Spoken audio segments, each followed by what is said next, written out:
শান্তি পর্বের আলোচনার সময় একটা চমৎকার কথা বলেছিলেন। তিনি বলেছিলেন, এই যখন শান্তি পর্বের দিকে আমরা এগোচ্ছি, নানা রকম আলোচনা হচ্ছে, তখন তিনি বলেছেন এবার কিন্তু কমবে। কমবে মানে আমরা একটু আশ্চর্য হয়ে বললাম, কি কমবে? উনি বললেন এবার কিন্তু মানে যার শোনার লোকের সংখ্যা কমবে। আসলে শান্তি পর্বের আলোচনাটা যত এগোতে থাকে তত এটা এক গভীরতা দিকে এগোয়। মানে ভারতীয় দর্শন শাস্ত্রের, জ্ঞান শাস্ত্রের একেবারে গভীরতম বিষয়গুলো নিয়ে এখানে চর্চা হয়েছে। এক একটি কাহিনী এখানে নিঃসন্দেহে অনেক কাহিনী আছে, এবং প্রত্যেকটা কাহিনী বক্তব্য এতটাই তাৎপর্যপূর্ণ, এতটা গভীর, এবং তা এত বিশেষ করে বোঝার, তার মধ্যে ভারতীয় সমস্ত দর্শনের গভীরতম বিষয়গুলো সেখানে এক এক করে উঠে এসছে।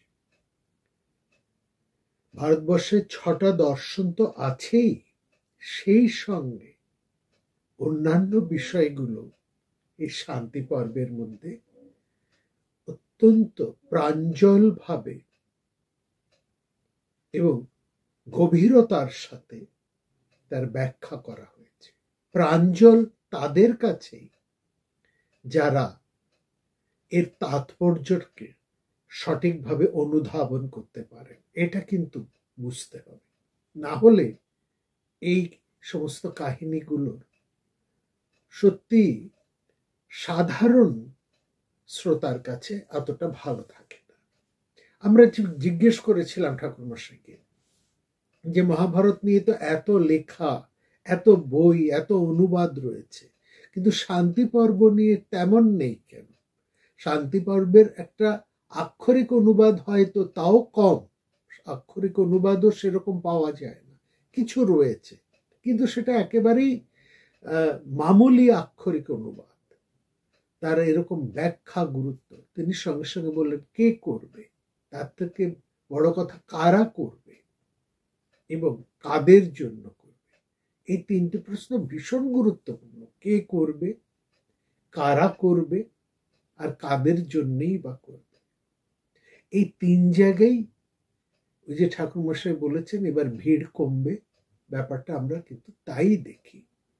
মানুষের সমস্ত আগ্রহ থাকে মহাভারতের মোটামুটি ওই আদি পর্বের শেষ থেকে, আদি পর্বের গোড়াও নয়, আদি পর্বের শেষ থেকে যখন ওই ঘটনাটা, কুরু পাণ্ডবদের ঘটনাগুলো একটু দানা বাঁধতে শুরু করে, ঠিক সেখান থেকে মহাভারতের এই যুদ্ধ পর্যন্ত, কুরুক্ষেত্রের যুদ্ধ পর্যন্ত।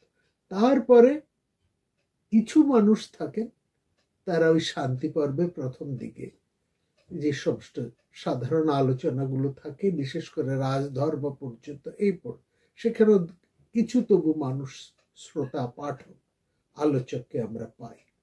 কিন্তু সেটা যখন একেবারে মোক্ষ ধর্মের মধ্যে চলে আসে, আপদ ধর্ম পার হয়ে মোক্ষ ধর্মের মধ্যে যখন আসে, তখন কিন্তু নিবিষ্ট শ্রোতা, নিবিষ্ট পাঠক খুব কম হয়ে যায়। এবং এটা দোষ দেওয়ার নেই, এটা হচ্ছে দর্শনের একেবারে একটা চূড়ান্ত পর্যায়।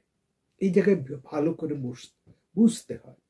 এবং যত মহাভারতের এই দিকটা এগোতে থাকে আমরা বুঝতে পারি আমরা ক্রমশই এক চড়াইয়ের পথে উঠছি, ভীষণ সেই খাড়া চড়াইয়ের পথ। এবং এই পথ বেয়ে ধীরে ধীরে সমস্ত অবস্থাকে পরিমাপ করে বুঝে তারপরে একের পর এক পা ফেলে এগোতে হয়। যাই হোক, এরপরে মহাভারতের এই শান্তি পর্বের মধ্যে যে বিষয়গুলো নিয়ে আলোচনা হচ্ছে তার কিছুটা ভূমিকা আমাদের করে নিতে হবে। এখানে আমরা খুব ভালো করে এবার দেখব সমগ্র মহাভারতে যে বিষয় নিয়ে আলোচনা হতে চলেছে এই শান্তি পর্বের মধ্যে, অর্থাৎ এই 984তম পর্ব থেকে আরম্ভ করে আমরা যে সমস্ত পর্বগুলো এবার পর পাব, তার মূল বিষয়টা কি? তার মূল বিষয়টি হচ্ছে চৈতন্য বা কনসাসনেস। এই চৈতন্যকে নিয়ে মহাভারত এবার নানাভাবে আলোচনা করছে। এর আগে কি করা হয়নি? করেছে। সেখানেও চৈতন্যের কথা, আমাদের স্বধর্মের কথা, আমাদের লক্ষ্যের কথা, আমাদের জীবনের উদ্দেশ্যের কথা এসেছে। কিন্তু এবার যেভাবে আসতে চলেছে সেটা আরো গভীর, আরেকটু যাকে বলবো স্ট্যান্ডার্ডটা আরেকটু উঁচু মানের, একটু আমাদেরকে ভালো করে বুঝতে হবে। এই যে চৈতন্য বা কনসাসনেস নিয়ে যে কথা এবার মহাভারতে আলোচিত হতে চলেছে, সেখানে আমরা দেখছি কতগুলো প্রশ্ন সেখানে উঠে এসছে। সেখানে জিজ্ঞেস করছে এই যে চৈতন্য নিয়ে যে প্রশ্ন, এই প্রশ্নটা কিন্তু দর্শনের এক অত্যন্ত গুরুত্বপূর্ণ প্রশ্ন। চৈতন্য কাকে বলে?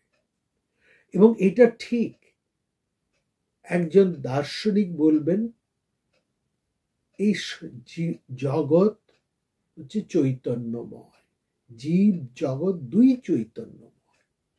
অর্থাৎ যা কিছু আমরা এখানে দেখছি, যা কিছু অনুভব করছি, যা কিছু দেখছি এবং যা কিছু অনুভব করছি, সবটাই চৈতন্যময়। চৈতন্য ছাড়া আর কিছুই নয়। এই যে চৈতন্য, এখান থেকেই দর্শনের একটা বিরাট প্রশ্ন উঠে আসে। চৈতন্যর পর্যায়ে কিছু প্রশ্ন আমাদের মধ্যে থাকে। এই চৈতন্যকে বোঝার জন্য আমরা সরাসরি কনসাসনেস বা চৈতন্য কথা না বললেও মহাভারত সেখানে বিভিন্ন কাহিনীর মধ্যে দিয়ে, বিভিন্ন তত্ত্বের মধ্যে দিয়ে কয়েকটি প্রশ্ন তুলে ধরেছে, যা নিখিল দর্শন শাস্ত্রেরও প্রাথমিক গুরুত্বপূর্ণ প্রশ্ন। কি সেই প্রথম প্রশ্ন হচ্ছে, আমরা কি স্বাধীন? আমাদের কি নিজস্ব কোনো স্বাধীনতা রয়েছে? আমাদের নিজস্ব কোনো স্বাধীনতা কি রয়েছে? আমরা স্বাধীনভাবে কি কোনো কিছু করতে পারি? এটা হচ্ছে প্রথম প্রশ্ন। আমরা স্বাধীনভাবে কোনো কিছু কি করতে সক্ষম? সেই স্বাধীনতা কি আমাদের আছে? এখানে এই স্বাধীনভাবে করতে পারি কি, এই প্রশ্নটা একটা বিরাট বড় প্রশ্ন। আমরা উত্তরে বলতে পারি হ্যাঁ, কেন করতে পারবো? আমার শারীরিক, মানসিক, আর্থিক এসব ক্ষমতা যদি থাকে, আমি আমার ইচ্ছে মতন চলতে পারি, আমি আমার ইচ্ছে মতন আমার জীবন কাটাতে পারি। এটাকে কিন্তু সেই অর্থে স্বাধীনতা বলছে না। স্বাধীনতা বলছে অর্থাৎ আমার মানসিক স্বাধীনতা, যে স্বাধীনতা আমাকে কোনো কিছুর মধ্যে দিয়ে কিন্তু বাঁধবে না, বেঁধে রাখবে না। এই যে আমি আমার ইচ্ছে মতন, স্বাধীনতা বলতে আমরা সাধারণভাবে যেটা বুঝি যে আমি আমার ইচ্ছে মতন চলতে পারছি, বলতে পারছি, আমি আমার মতন আমার জীবন কাটাতে পারছি। মাঝে মাঝে এই কথা তো আমরা এখন শুনি, আমার জীবন আমার ইচ্ছে, আমি যেমন ভাবে তাকে কাটাবো, তুমি বলার কি? আমি আমার ইচ্ছে মতন আমার জীবন আমি কাটাবো। এইটাকে কিন্তু সেই অর্থে স্বাধীনতা বলা হয় না। এটাকে কিন্তু ফ্রি উইল বলতে যা বোঝায় তা কিন্তু বোঝানো হয় না। সেটা কি বোঝানো হয় সেই প্রশ্নে আমরা আসব। তারপরেই মহাভারত এই চৈতন্য নিয়ে প্রথমেই বলছেন ফ্রি উইল এর কথা, স্বাধীন সত্তা বলতে যা বোঝাচ্ছে স্বাধীন সত্তা। দ্বিতীয়টা যে প্রশ্ন হচ্ছে সেটা হচ্ছে জ্ঞান, যাকে বলা হচ্ছে এই চৈতন্যের সবচাইতে গুরুত্বপূর্ণ জিনিসটা হচ্ছে জ্ঞান। এই জ্ঞানের মধ্যে দিয়েই মানুষ কিন্তু চৈতন্যকে উপলব্ধি করতে পারে। চৈতন্য হচ্ছে একটা অনুভবের জিনিস, উপলব্ধির জিনিস। চৈতন্য কোনো বস্তুগত জিনিস নেই যে তাকে দেখা যায়, ছোঁয়া যায়, ধরা যায়। চৈতন্য অনুভব। সব আলোক যেমন অনুভব, হাওয়া যেমন অনুভবের, তেমনি চৈতন্য কিন্তু আরো গভীরতর ভাবে অনুভব। কি এই চৈতন্য? আমরা আসবো সেই পর্যায়ে। তারপরে যে প্রশ্নটি উঠে আসে, তার পরের ধাপে যে প্রশ্নটি উঠে আসে, বা মহাভারতে যে প্রশ্নটি এর পরেই তোলা হয়েছে, সেটা হচ্ছে আমার নিজে আত্মপরিচয়। আমি কে? এই প্রশ্নটা। আমি কি এই শরীরধারী, এই রূপধারী, এই নামধারী, এই পরিচয়ধারী একজন, নাকি এছাড়াও আমার অন্য একটা পরিচয় আছে? যদি আমার সেই অন্য একটা পরিচয় থাকে এই সমস্ত পরিচয়ের বাইরে, তাহলে সেটা কি এবং কি করে সেই পরিচয় জানা যায়? এই প্রশ্ন সেখানে এসছে। তাহলে এই যে অবয়বের যে পরিচয়, এই যে রূপের পরিচয়, এই যে নামের পরিচয়, এটা যদি সত্যি না হয়, তাহলে সেই সত্য পরিচয়টা কি? এটা হচ্ছে তারপরের প্রশ্ন বা তৃতীয় প্রশ্ন। তারপর থেকে তারপর মহাভারতে যে প্রশ্নটা আসছে, সেটা হচ্ছে একটা ব্যাপ্তির প্রশ্ন, একটা গভীরতার প্রশ্ন। যে এই সমস্ত বিশ্ব সংসার ব্যাপ্ত করে কি রয়েছে, কি সেই অদৃশ্য ব্যাপ্ত শক্তি যা এই নিখিল সংসারকে ধরে রেখেছে, যা আছে বলে এই সংসার আছে, সব কিছু চলছে, দিন রাত, আলো বাতাস, যাবতীয় যা এই যে একটা ক্রিয়াশীলতা, এই যে ক্রিয়াশীলতা যে চলছে, এই গভীর তাৎপর্যটা কি? তারপরে যে প্রশ্নটি মহাভারতে পঞ্চম প্রশ্ন হিসেবে যেটা এসছে, সেটা হচ্ছে এই সমস্ত কিছুর মধ্যে কিসের মাধ্যমে একটা সমন্বয় হচ্ছে, কোন শক্তির মাধ্যমে সব বিপরীত বিভিন্ন বিষয়ের মধ্যে একটা সমন্বয় ঘটে চলেছে। এই সমন্বয়ের মূল জায়গাটা কোথায়? এই পাঁচটি প্রশ্ন থেকেই কিন্তু চৈতন্যের সেই পর্যায়কে মহাভারত তুলে ধরেছে।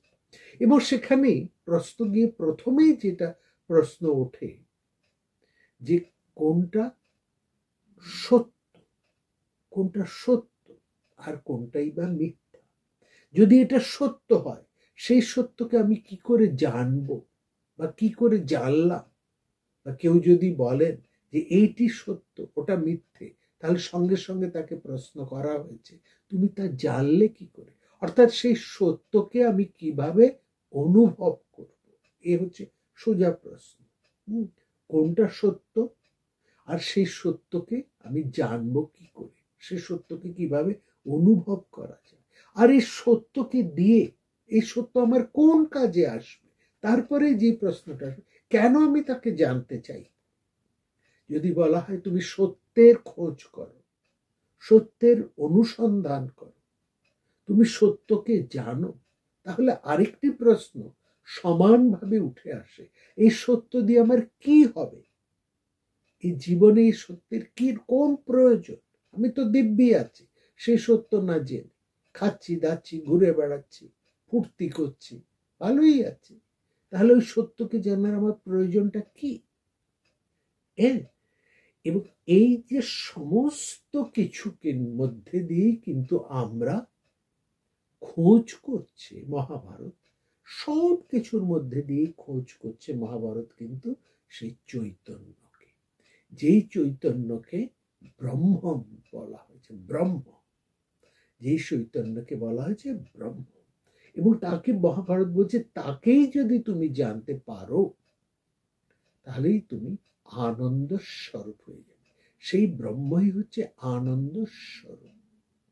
এই খোঁজ আরম্ভ হয় যেখান থেকে, যেটি আমরা গত দিনের আলোচনার মধ্যে আমরা পেয়েছি, গত দুটি পর্ব ধরে যে আমরা আলোচনা করেছি, বা তারও আগে যে বিষয়গুলো ধরে আমরা পরপর আলোচনা করে চলেছি, খুব ভালো করে দেখুন। সেই কপিল রশ্মি সংবাদ কি ব্রাহ্মণ কুণ্ডাধার সংবাদ, এই যে তারও, এবং এই যে মহাভারত বলি বাসব সংবাদ, তারপরে এখানে আমরা মহাভারতের মধ্যে যে অন্যান্য যে সমস্ত এই সংবাদগুলো আমরা মোটামুটি আলোচনা করেছি, সেখানে কপিল আসরি পঞ্চশিকের সংবাদ যে আমরা পেয়েছি, সে সাংখ্য দর্শনের কথা, ইন্দ্র প্রহ্লাদ সংবাদ, নারদের সংবাদ, এই যে বিভিন্ন সংবাদের মধ্যে দিয়ে কিন্তু মহাভারত একটা অন্বেষণ করে চলেছে। কিসের অন্বেষণ করছে না, এইটা বোঝা গেছে, মানুষ এটা বুঝতে পেরেছে যে সে একটা দুঃখের মধ্যে আছে, সে একটা কষ্টের মধ্যে আছে। এই দুঃখ কষ্ট থেকে সে পরিত্রাণ চায়। এই পরিত্রাণ সে কিসের ভাবে পাবে, এটাই হচ্ছে তার খোঁজ।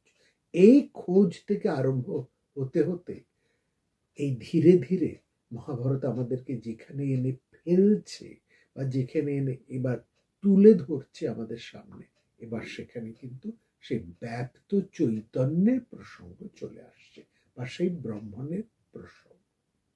এই আলোচনায় যাবার আগে আমরা কিছু জিনিস একটু সংক্ষেপে জেনে নেব। সেখানে বেশ কিছু ধাপ রয়েছে, অন্তত 7-8টি ধাপ রয়েছে।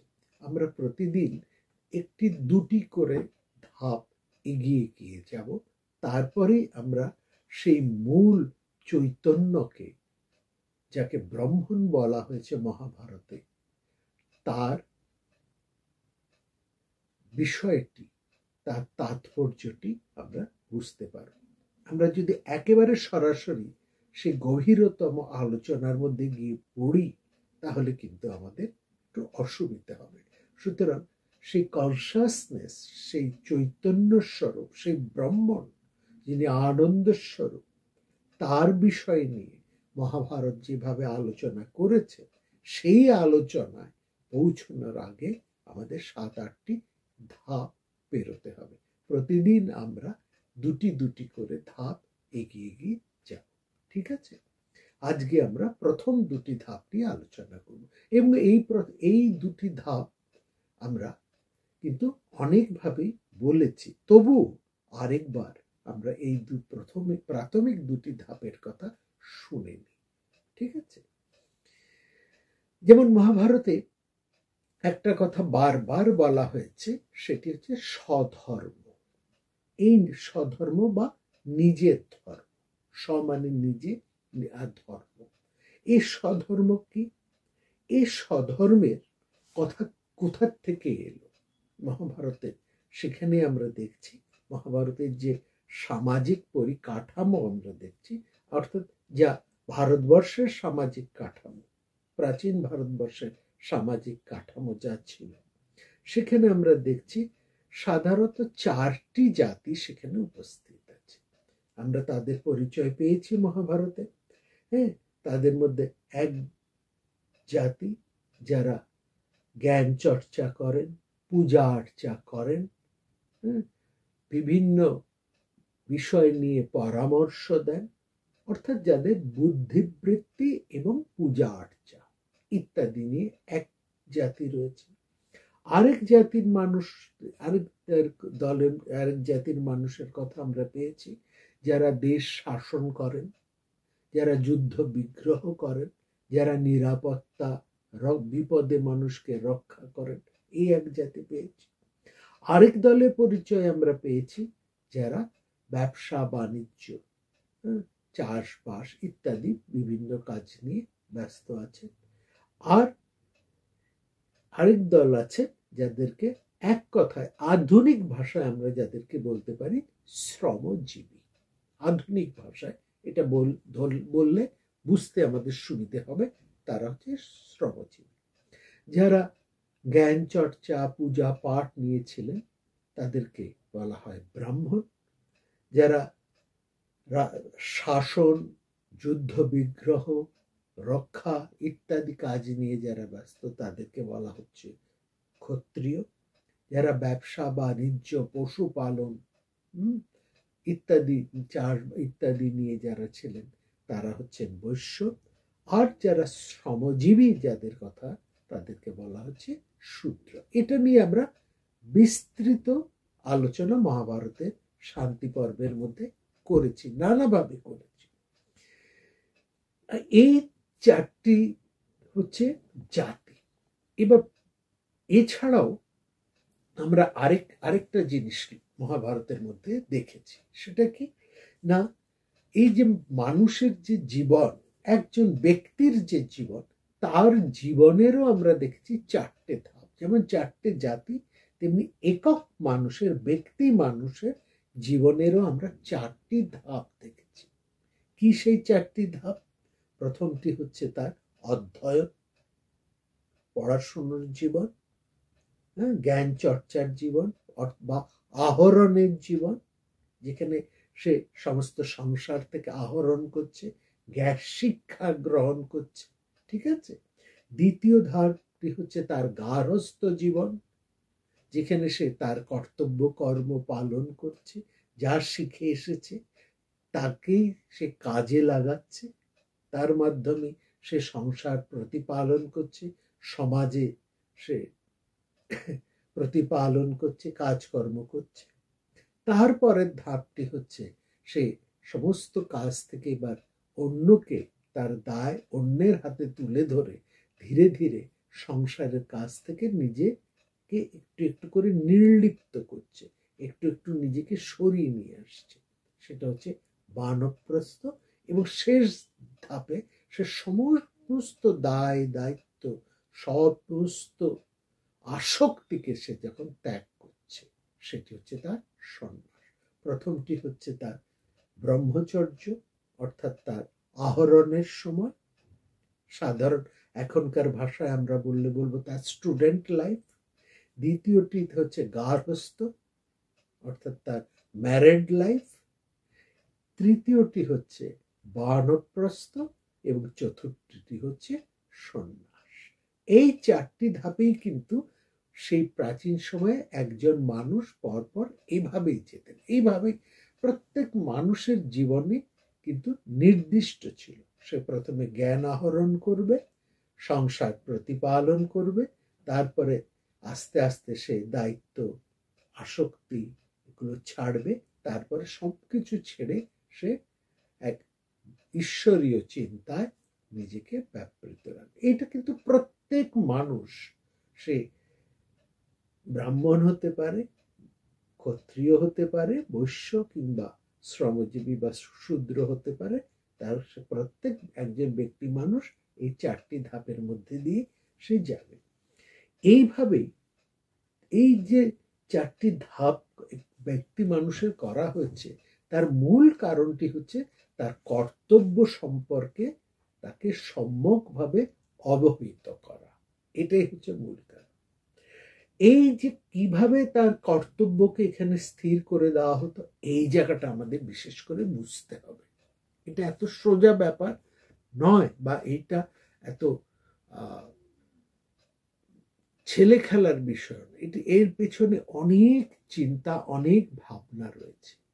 এই যে চতুরাশ্রম, এই যে বর্ণাশ্রম, হ্যাঁ, এবং তার সঙ্গে মানুষের যে জীবনের যে একজন ব্যক্তি মানুষের যে জীবনের চারটি ভাগ, এটা কিন্তু কম বড় কথা নয়।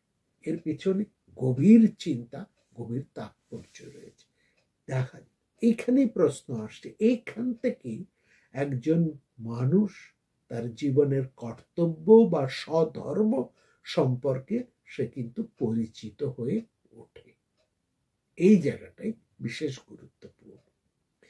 বলছেন প্রথমটা হচ্ছে আশ্রম ধর্ম, অর্থাৎ একজন মানুষ তার জীবনের যে পর্যায়ে সে দাঁড়িয়ে আছে,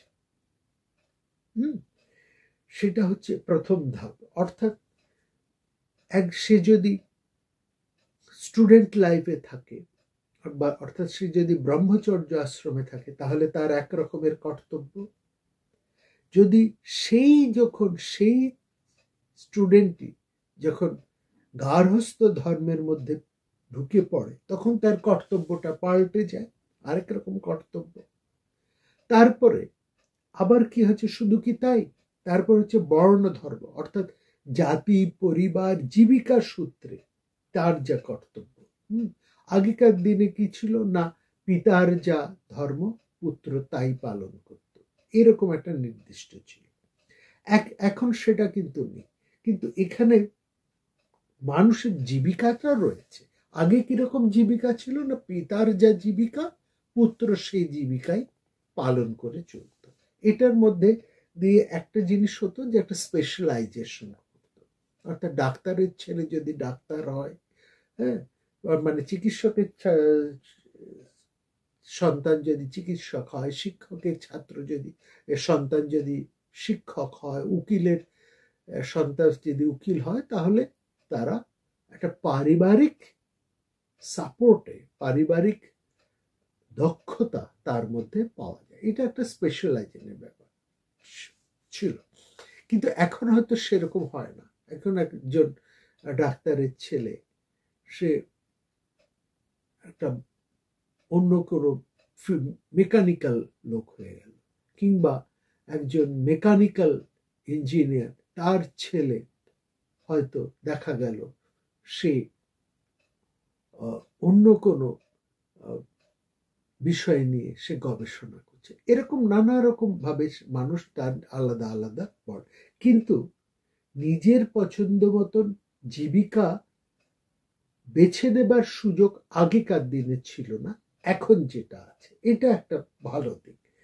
কিন্তু যাই হোক, মানে এখানে প্রশ্নটি হচ্ছে, সে যে জীবিকাকে সে গ্রহণ করুক না কেন, সে সেই জায়গাতেই কিন্তু সে দাঁড়িয়ে আছে, তার কর্তব্য কর্ম সেখানে। সে যদি শিক্ষকের জীবিকা বেছে নেয় তাহলে শিক্ষার কর্তব্য, সে যদি চিকিৎসকের জীবিকা বেছে নেয় তাহলে তার চিকিৎসকের কর্তব্য, সে যদি ব্যবসায়িক জীবন বেছে নেয় তাহলে সেইভাবে তার কর্তব্য, সে যদি দেশ শাসনের বা রাজনীতির জীবন বেছে নেয় তাহলে তার কর্তব্য কর্ম সেইভাবে বদলাবে। এরপরে আরেকটা কর্তব্য কর্মের আরেকটা দিক রয়েছে, সেটাকে আমরা বলি বর্ণাশ্রম ধর্ম। এটা প্রাচীন সময় থেকে বর্ণাশ্রম, অর্থাৎ তুমি কোন আশ্রমে দাঁড়িয়ে আছো আর কি তোমার কর্তব্য, এই দুটোকে একসঙ্গে যোগ করে নেওয়া, একটু বোঝায় কোন মধ্যে তুমি দাঁড়িয়ে আছো, মানে কোন আশ্রমে তুমি দাঁড়িয়ে আছো, আর তোমার বৃত্তিটা কি, তোমার জীবিকাটা কি, এই দুইয়ের মিল। ধরা যাক তুমি গৃহস্থ আশ্রমে আছো, কিন্তু গৃহস্থ আশ্রমে থেকে তুমি রাজনীতিকে বেছে নিয়েছো, তাহলে তুমি আছো গৃহস্থ আশ্রমে, বৃত্তি হচ্ছে তোমার রাজনীতি। আবার এটাও হতে পারে গৃহস্থ আশ্রমে আছো কিন্তু তুমি অধ্যাপকের জীবন বেছে নিয়েছো, তাহলে তুমি আছো গৃহস্থ আশ্রমে, তোমার বৃত্তি হচ্ছে অধ্যাপক। আমরা মহাভারতের উদাহরণে চলে আসি, তাহলে দেখুন এটাও বোঝা যাবে। শ্রীকৃষ্ণ এবং অর্জুন দুজনেই গৃহস্থ, কিন্তু এরা গৃহস্থ ছাড়াও ওই মুহূর্তে অর্জুন তিনি কিন্তু একটা বিশেষ গুরুত্ব নিয়ে রয়েছে, তিনি ক্ষত্রিয়, তিনি গৃহস্থ ক্ষত্রিয়, ক্ষত্রিয় গৃহস্থ, ঠিক আছে। অর্থাৎ তিনি তার কর্তব্য হচ্ছে যোদ্ধা, তিনি একজন যুদ্ধ তাকে করতে হবে, গৃহস্থর ধর্ম প্লাস যোদ্ধার ধর্ম, এইটা তাকে যুদ্ধ ধর্ম তাকে পালন করতে হবে। একজন যদি ওই বললাম গৃহস্থ অথচ অধ্যাপনার বৃত্তি নিয়েছেন, তাহলে তার কর্তব্য কিন্তু আলাদা হয়ে যাবে।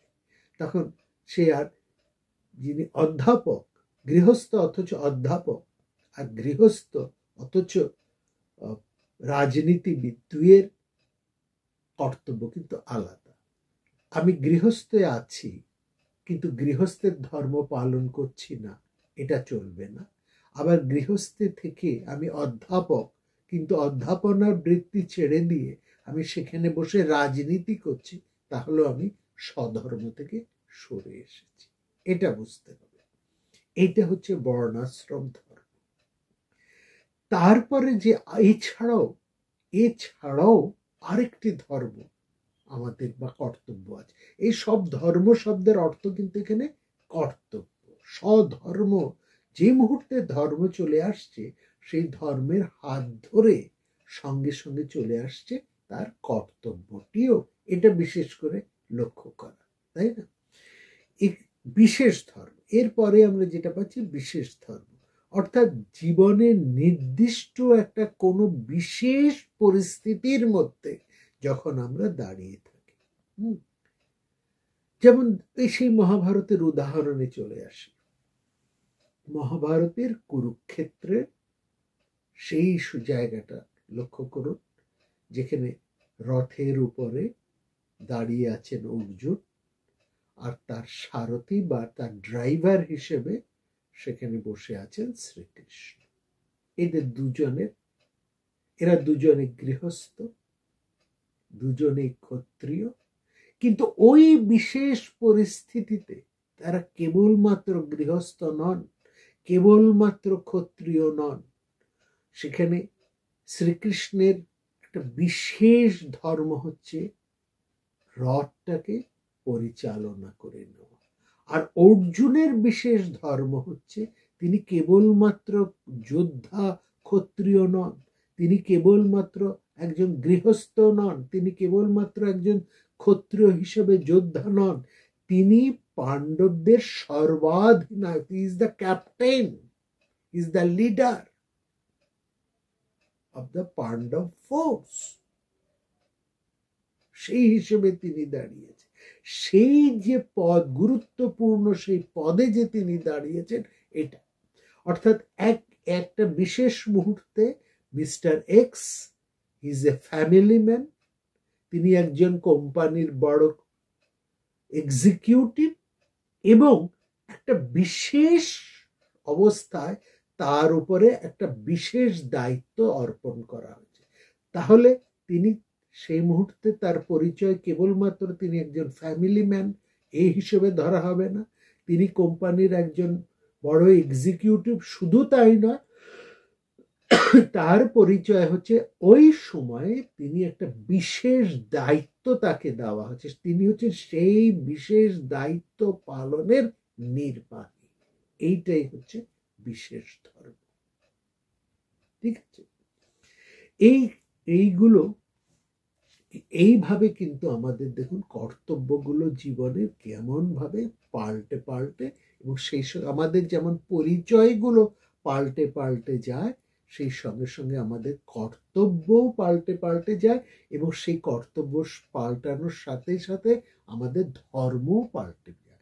তো বিশেষ অবস্থায় আমাদের বিশেষ ধর্মটাই হয়ে ওঠে আমাদের নিজেদের ধর্ম বা সধর্ম। মহাভারত এই জায়গায় বলছে। হ্যাঁ, যেমন আমরা এই উদাহরণটা দিলাম, শেষের উদাহরণ, একজন এক্সিকিউটিভ, তার নির্দিষ্ট কিছু কর্তব্য আছে। সে ফ্যামিলিগত দিক থেকে আমরা যদি দেখি, সে কারো ছেলে, কারো স্বামী, কারো বাবা, কারো ভাই, কারো বন্ধু, হ্যাঁ, সে কোনো একটা দেশের সিটিজেন, নাগরিক, বা সে একটা কোনো সম্প্রদায়ের সদস্য, তাও হতে পারে।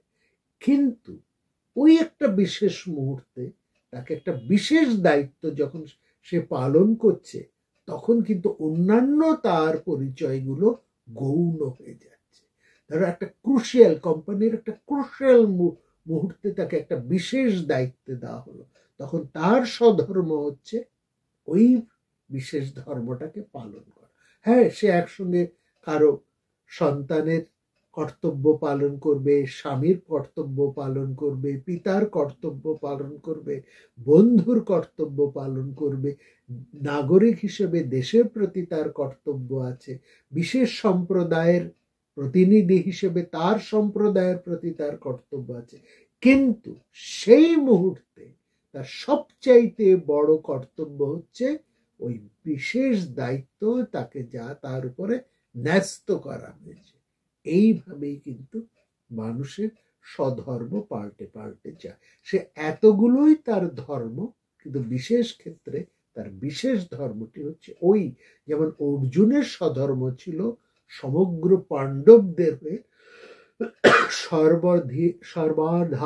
সর্বাধিনায়কত্বের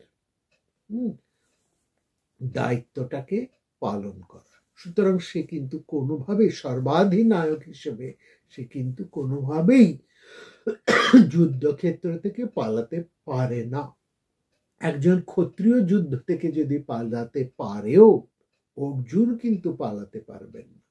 তিনি কেবলমাত্র যোদ্ধা নন, কেবলমাত্র শ্রেষ্ঠ যোদ্ধাও তিনি নন, তার উপর সমগ্র পাণ্ডব বাহিনীর একটা বিরাট ভরসা রয়েছে। তিনি বিরাট ভরসা স্থল, এবং এই হিসেবেই তাকে সর্বাধিনায়কত্ব পদে সমগ্র পাণ্ডব বাহিনীর লোক তাকে বরণ করে নিয়েছে।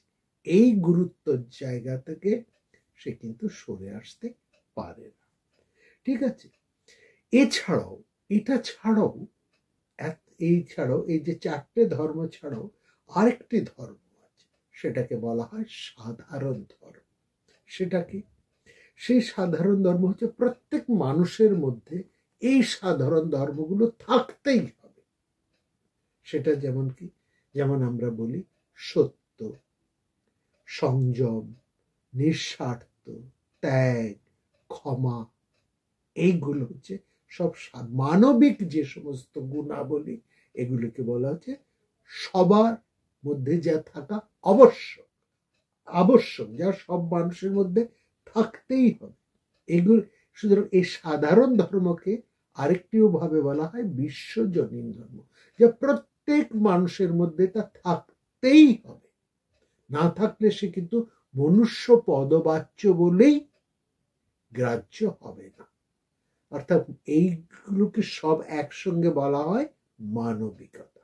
অর্থাৎ প্রথমেই সে মানবিক হবে, তারপরে তার বিশেষ বিশেষ গুণ, ধর্ম বা গুণে প্রকাশ। তাহলে কি দাঁড়ালো ব্যাপারটা? দাঁড়ালো যে জীবনে আমাদের স্বধর্ম কি, এই পরিচয় মহাভারত আমাদের কাছে প্রথমে তুলে ধরছে। সেটা মধ্যে স্বধর্মের মধ্যে দেখছি সে যে আশ্রমের মধ্যে রয়েছে তার ধর্ম, তারপর সে যে বর্ণের মধ্যে পড়ছে তার ধর্ম, তারপরে বর্ণ প্লাস আশ্রমের যুক্ত ধর্ম, তারপরে দেখেছি তার বিশেষ ধর্ম, এবং সব কিছুর সঙ্গে যেটা তার আবশ্যক কিভাবে যে গুণটি তার থাকতেই হবে, সেটি হচ্ছে তার সাধারণ ধর্ম। এই পাঁচটি সমষ্টি হচ্ছে একজন মানুষের স্বধর্ম। যদি বলা হয় স্বধর্ম কি, তাহলে কিন্তু এই পাঁচটির সমাহার হচ্ছে একজন মানুষের সমধর্ম।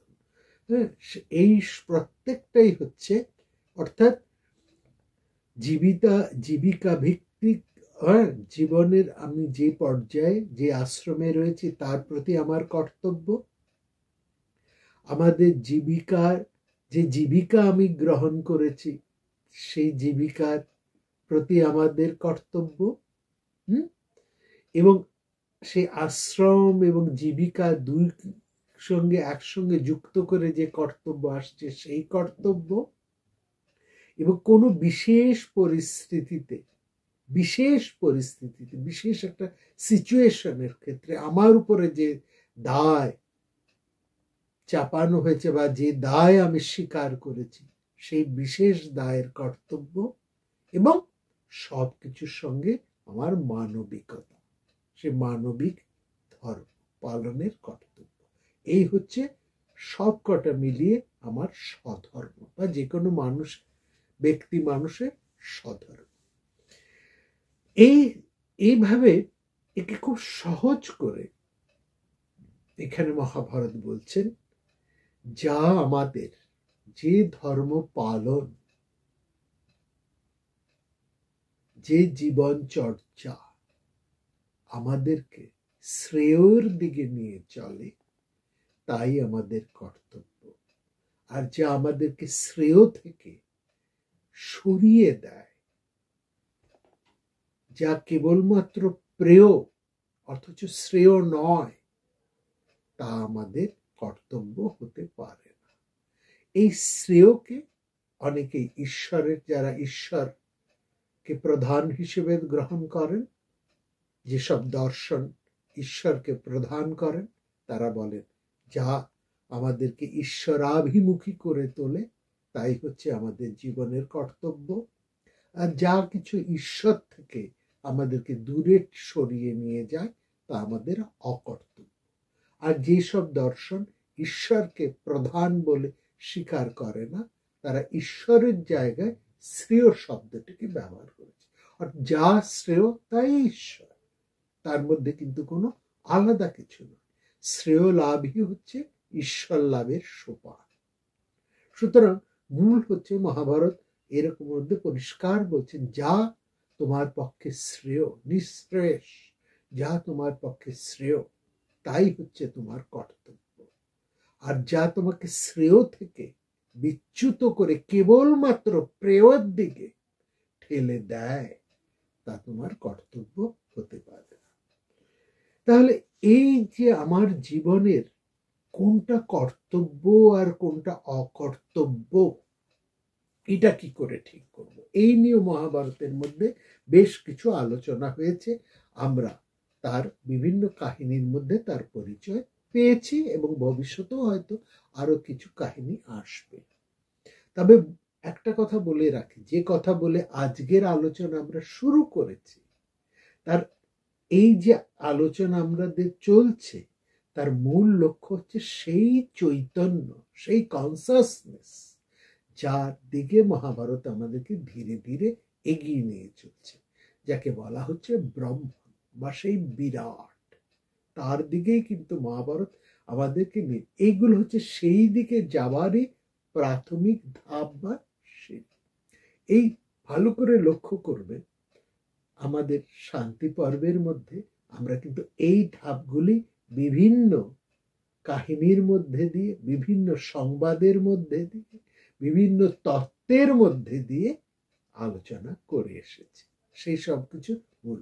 এবার আসুন দ্বিতীয় ধাপটার মধ্যে আমরা দেখছি যে এই যে আমরা এই শ্রেয়টাকে কি করে পাই, এখানে শ্রেয় পাই কি করে, এইখানে প্রশ্ন যেটা আসে সেটা হচ্ছে লক্ষ্য, যাকে একবারে বলা হচ্ছে জীবনের লক্ষ্য বা জীবনের উদ্দেশ্য কি। এই জায়গা থেকে এই প্রথম ধাপের মধ্যেই এর একটা পর্যায়ে, আমরা দ্বিতীয় ধাপ না, প্রথম ধাপের মধ্যে যে আমাদের কর্তব্য, এই কোনটি আমার কর্তব্য কোনটি আমার অকর্তব্য, এইটা ঠিক করতে গিয়ে এই যে প্রশ্নটা চলে আসে সেটা হচ্ছে তুমি কোনটাকে বেছে নেবে, কিভাবে বাঁচবে, তোমার কর্তব্য কর্ম কোনটা হবে। এত তো পথ রয়েছে, এত ধরনের কর্ম রয়েছে সংসারে, কোনটাকে আমি বেছে নেব, আমার জীবনের লক্ষ্য কি, কেন এই লক্ষ্যটা এত গুরুত্বপূর্ণ, এই মহাভারত সেই জায়গায় খুব আলোচনা করেছে। এবং সেখান থেকে আমরা যা বলেছি যে আদর্শ লক্ষ্য, দেখুন মহাভারত কিন্তু এটা বলছে যে উচ্চ আদর্শের লক্ষ্য বলতে গিয়ে মহাভারত কিন্তু কখনোই এই কথা বলছে না যে তোমার এই উচ্চ আদর্শকে অবশ্যই নিতে হবে, অবশ্যই তুমি একটা ভালো আদর্শকে বেছে নেবে, কারণ তোমার লক্ষ্য হবে সেই শ্রেয় বা ঈশ্বর লাভ, হ্যাঁ, বা সেই শ্রেয় লাভ, প্রেয় নয়, যা শ্রেয় লাভ, যেটাকে বেছে সেটা নিশ্চয়ই উচ্চ আদর্শের হবে। কিন্তু উচ্চ আদর্শ বলতে কি বোঝাবো, উচ্চ আদর্শ বলতে কি সে কেবলমাত্র সেবা, কেবলমাত্র ত্যাগ তিতিক্ষা, একটা কোনো কঠিন বিষয়, একটা বিপুল কষ্টকর ব্যাপার? মহাভারত বলছে না, তা কিন্তু নয়। কিন্তু সেটা তোমার সমাজ সেবা হতে পারে, সেটা তোমার জনহিতকর কর্ম হতে পারে, আবার সেটা তোমার গবেষণাও হতে পারে, সেটা তোমার অধ্যয়ন অধ্যাপনাও হতে পারে। যে কোনো কাজের মধ্যে দিয়ে তুমি কিন্তু তোমার লক্ষ্যকে স্থির করে নিতে পারো। এ নয় যে চরম আদর্শ বলতে কেবলমাত্র সমাজ সেবা, জনহিতকর প্রকল্প, তা নয়। যে মানুষটি সারা জীবন কোনো বিষয় নিয়ে গবেষণা করে চলেছেন, যিনি জ্ঞান চর্চা করে চলেছেন, যিনি চিকিৎসা করে চলেছেন, যিনি কোনো শ্রমদান করে চলেছেন, সবটাই কিন্তু ওই চরম আদর্শের সাথে যুক্ত করে দেওয়া যায়। কিভাবে?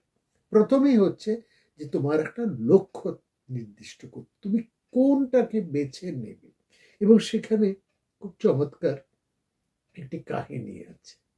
হ্যাঁ, সেই কাহিনী হচ্ছে, জিজ্ঞেস করছে একজন লোক ঘোড়ার পিঠে উঠে, সওয়ার দিয়ে সে উঠে চলেছে, সে চলেছে, ঘোড়াও চলেছে। এবার তাকে জিজ্ঞেস করছে, তুমি ঘোড়ার পিঠে করে কোথায় যাচ্ছ? লোকটি বলছে, আমি তা জানি না, ঘোড়া যাবে। অর্থাৎ সে যে কোথায় যাবে, কেন যাবে, সেটা সে জানে না। এরকম হবে না। আমাদের জীবন যেন ওই ঘোড়ার মতন না হয়। আমাদের জানতে হবে, আমাদের লক্ষ্য হতে হবে আমরা কোথায় যেতে চলেছি। অর্থাৎ এইখানেই প্রশ্ন হচ্ছে, আমাদের লক্ষ্য হবে জ্ঞান উন্মেষ বা ঈশ্বর। যারা ঈশ্বর পথে, যারা ভক্তি পথে, তারা বলবে ঈশ্বর উপলব্ধি করা, ঈশ্বর লাভ করাই জীবনের লক্ষ্য। আবার একদল বলবে জ্ঞান লাভ করাই জীবনের লক্ষ্য। এই দুইয়ের মধ্যে কিন্তু কোনো পার্থক্য নেই, কোনো বিরোধ নেই। জ্ঞান উন্মেষ বা ঈশ্বর উপলব্ধি যাই হোক, কিন্তু ভালো করে লক্ষ্য করুন, এই জ্ঞান উন্মেষই হোক আর ঈশ্বর উপলব্ধিই হোক, মূল জায়গাটা কি? সেই চৈতন্য। সেই চৈতন্যকে উপলব্ধি করা, যে আমি যে চৈতন্য স্বরূপ, এইটা জানা যাবে যখন আমার যথার্থ জ্ঞানের উন্মেষ হবে বা আমার ঈশ্বর উপলব্ধি হবে। তখনই আমি কিন্তু সার্থকভাবে জানতে পারবো সেই চৈতন্যময় সত্তাকে। অর্থাৎ আমিও সেই চৈতন্যেরই অংশ এবং এই জগৎ সবকিছুই চৈতন্য দ্বারা পরিব্যাপ্ত, যেভাবে আমরা তাকে ব্যাখ্যা করি না কেন। এই যে একজন মানুষ এখানে বলতে পারে, আরে রাখুন রাখুন, এইসব প্রয়োজন কি? আমার শিক্ষার প্রয়োজন, আমার আর্থিক উন্নতির প্রয়োজন, তার জন্য আমার হয় চাকরি নয় ব্যবসা, এইসবের অর্থাৎ আমার টাকা পয়সা চাই। হ্যাঁ, এইসবই তো আমার মূল প্রয়োজন। বলে হ্যাঁ, মহাভারত বলছে ঠিক। মহাভারত কিন্তু এর নিয়ে এতটুকু অস্বীকার করছেন এবং খুব বলছে প্রত্যেকের জীবনেই ধর্ম, অর্থ, কাম এর প্রয়োজন আছে এবং প্রত্যেক মানুষই এর টান অনুভব করে। কিন্তু এখানে মহাভারত বলছে, কিন্তু বাপু, তুমি কেবলমাত্র ধর্মের মধ্যে, অর্থাৎ ওই পূজা পাঠ এইসবের মধ্যে তুমি যদি, শাস্ত্র আলোচনা এইটুকুর মধ্যেই যদি তুমি জড়িয়ে যাও, কেবলমাত্র তুমি অর্থের সন্ধানের মধ্যেই, অর্থ চর্চার মধ্যেই যদি তুমি জড়িয়ে পড়ো, কেবল টাকা পয়সা, আরো টাকা পয়সা, আরো টাকা পয়সা, এইসব, এই টাকা পয়সা কিভাবে আরো আয় করা যাবে, আরো আরো পাবো, আরো আরো টাকা পয়সা, আরো আরো সম্পদ, আরো আরো ক্ষমতা, হ্যাঁ, এবং আরো আরো উপভোগ, এর মধ্যে যদি তুমি জড়িয়ে যাও, তাহলে তুমি কিন্তু সেই লক্ষ্যে তোমার পৌঁছতে পারবে না। এটা তোমার চরম লক্ষ্য হতে পারে না। এগুলোর প্রতি টান আছে, এগুলো থাকতেই হবে। এই প্রত্যেকটাই তোমাকে সেবা করতে হবে, ধর্ম অর্থ কাম সবকিছুরই তোমাকে সেবা করতে হবে। জীবনের প্রত্যেকটিরই প্রয়োজন আছে। মহাভারতের এতটুকু অস্বীকার করছে না, কিন্তু বলছে সঙ্গে সঙ্গে বলছে জীবনের সামগ্রিক বা চরম লক্ষ্য হওয়া উচিত তোমার সেই জ্ঞান, পরম জ্ঞানের উন্মেষ বা ঈশ্বর উপলব্ধি, যা বলা হয়। কেবলমাত্র যে এইটি জীবনের লক্ষ্য হচ্ছে তোমার ভিতরের মধ্যে, তোমার মধ্যে যে এক অসীম অনন্ত শক্তি আছে, সেই শক্তিকে বিকশিত করা। প্রথমে সেই শক্তিকে উপলব্ধি করা, তারপর সেই শক্তিকে বিকশিত করা। স্বামী বিবেকানন্দ খুব চমৎকার ভাবে এটিকে বলেছেন। মানুষের জীবনের লক্ষ্য বলতে গিয়ে স্বামী বিবেকানন্দ বলেছেন যে অন্তর্নিহিত দেবত্বের প্রকাশই হচ্ছে মানুষের জীবনের লক্ষ্য। খুব চমৎকার ভাবে। আসল কথা কি? আসল কথাটা কি? সেখানে হচ্ছে যে ধর্মের লক্ষ্য না। আমরা সেই জানি বা না জানি সেই উদ্দেশ্যে কিন্তু আমরা সবাই চলেছি, তাই না? আমি প্রত্যেকেই সুখে থাকতে চাই, প্রত্যেকেই পূর্ণতা লাভ করতে চাই, প্রত্যেকেই বলে আমি সফল হতে চাই। যে কাজের মধ্যে আমি ছাত্র হিসেবে সফল, চিকিৎসক হিসেবে সফল, ব্যবসায়ী হিসেবে, যে যে পেশায়, যে যার জীবনে সব জায়গায় সে সফলতা চাই। আসলে আমরা চাইছিটা কি? এই জায়গাটায় ভাব। এই যখন আমি বলি আমি সফল হতে চাই, আমি একজন ভালো স্টুডেন্ট হতে চাই, আমি একজন ভালো, আমার গবেষণার আমি শ্রেষ্ঠ ফলটা পেতে চাই, ডাক্তার হিসেবে আমি সফল ডাক্তার হতে চাই, উকিল ব্যারিস্টার হিসেবে আমি সফল একজন ব্যারিস্টার হতে চাই, উকিল হতে চাই, ইঞ্জিনিয়ার হিসেবে, টেকনিশিয়ান হিসেবে, যে কোনো পথে যেখানেই আমি দাঁড়িয়ে আছি, সেই জায়গারই আমি চূড়ান্ত সফলতাকে আমি পাই। তার আসলে আমরা চাইছিটা কি? এই সফলতার পেছনে কোন জিনিসটা আছে, বা এই সফলতা শব্দের আসল তাৎপর্যটা কি? ভালো করে ভেবে দেখুন তো। আসলে তো আমরা সেই জ্ঞানকেই চাইছি। চিকিৎসকের সেই চূড়ান্ত জ্ঞান, একজন চিকিৎসকের থাকলে সেই সফল। একজন গবেষকের চূড়ান্ত জ্ঞানটি থাকলে সে সফল। একজন অধ্যাপকের সেই চূড়ান্ত জ্ঞান থাকলে সে শ্রেষ্ঠ অধ্যাপক, তাই না? একজন কনসালটেন্ট, তার চূড়ান্ত তার বিষয়ের উপর জ্ঞান থাকলে সে, তার মানে আসলে কি আমরা সেই জ্ঞান বা সেই কনসাসনেসকে, সেই চৈতন্যকে কিন্তু ধরতে চাইছি, তাই তো? সেই জায়গায় আমরা যোগ, সেই তার সাথে আমরা যোগ করতে চাইছি। আসলে এর মধ্যে আমরা ঠিক ধরতে পারছি না, পারছি না বলেই আমরা কেবলমাত্র যেন সাধারণভাবে বেঁচে আছি। আর যেদিন আমরা এই সত্যটাকে ধরতে পারবো, সেদিন আমাদের এই সাধারণ বাঁচাটাই একটা অনন্য বাঁচা হয়ে যাবে। আমাদের জীবনটা তখন অন্য রকম হয়ে যাবে। এই একটা সাধারণ জীবনই তখন কিন্তু অনেক তাৎপর্যময় এক বিরাট জীবন হয়ে যায়।